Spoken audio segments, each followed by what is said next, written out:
T Rural Sheriff Officer here. Trust me meth heads. Be me. Be late summer 2007.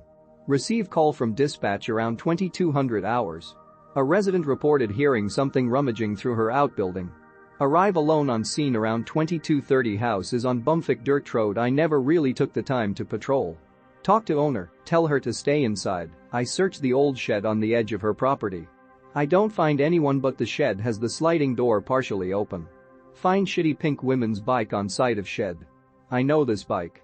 This is the local meth head's bike that I see him riding into town every few weeks. Report bike to dispatch and tell woman to keep her doors locked and don't go looking for him. Take pic of bike for report. Leave. Following week I find Mr.Meth at a dollar store.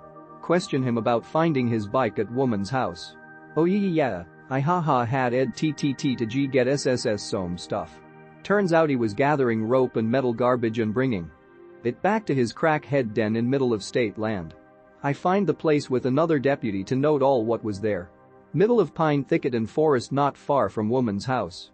Guy had perimeter set out with clothesline and dead branches underneath a big pine tree.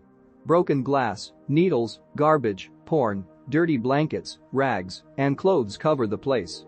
Looks like a crackhead rat nest. Try to charge with dumping trash on state land. He can't pay charges, so he stays in the county jail for about 2 months.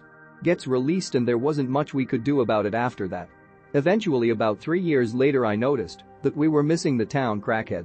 No search was called, and we haven't found him since. Probably dead. Don't care since I got a lateral transfer to adjacent county.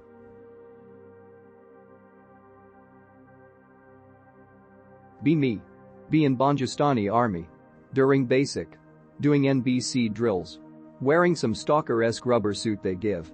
Sweating like a pedo in a nursery. Co comes over to inspect our kit. Hey Co Rupertfag, I have a question. What is it, Private Anon? So in war, the enemy is probably just gonna use chemical and bio-weapons as nukes means whatever they blow up is useless. That's probably right, but those weapons are banned by the Geneva Convention. But we still train for them anyway? That's right, Private Anon, never know what the enemy will throw at us. One final question, Co Rupertfag, what's the warning time on a chemical or bio attack? Y'all have plenty of time to get your NBC on. But chances are unless we aren't sat around we won't have more than a minute tops. Maybe Private just get back to training. Later on the lads are talking about how long it takes to get the NBC on. We realize most won't get it on in time.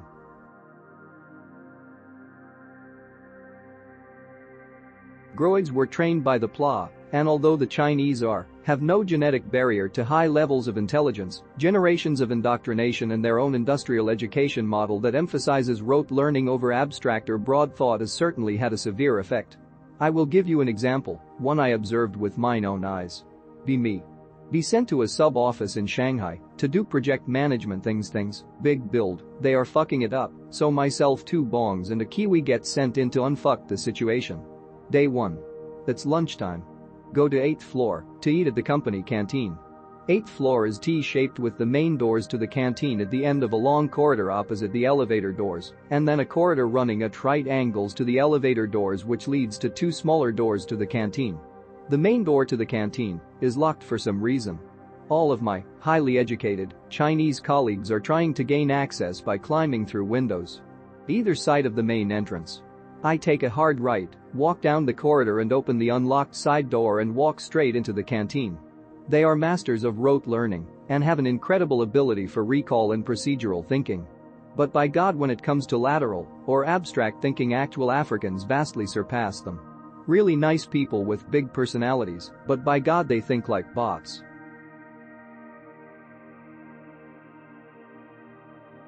Be me. Have Maverick 88. Ammo 80 plus CPR when even available. I like to collect cases from ranges for fun, doesn't matter if they're steel. One day I'm fingerfucking collection of miscellaneous cases. Hold A44 ball for muzzleloaders to A45 LC case. It's just a little too big to fit, but lead is soft so I should be able to get it to stick in if I push hard enough. Remember about subcaliber adapters. Idea. I have a few cases each of a bunch of random calibers, and nothing is in stock, so would it be retarded to get a bunch of adapters and keep reloading those same few cases with cap and ball bullets, BP and toy caps? I could reload the 12-gauge shells themselves, but I'd run out of powder and shot a lot faster. Is there any problem with seating bullets by hand? I'm thinking .44 balls in .45 Colt and ACP cases and .36 and 9mm. .380. .357 and .38 SP. Be me. Pick Beretta 92.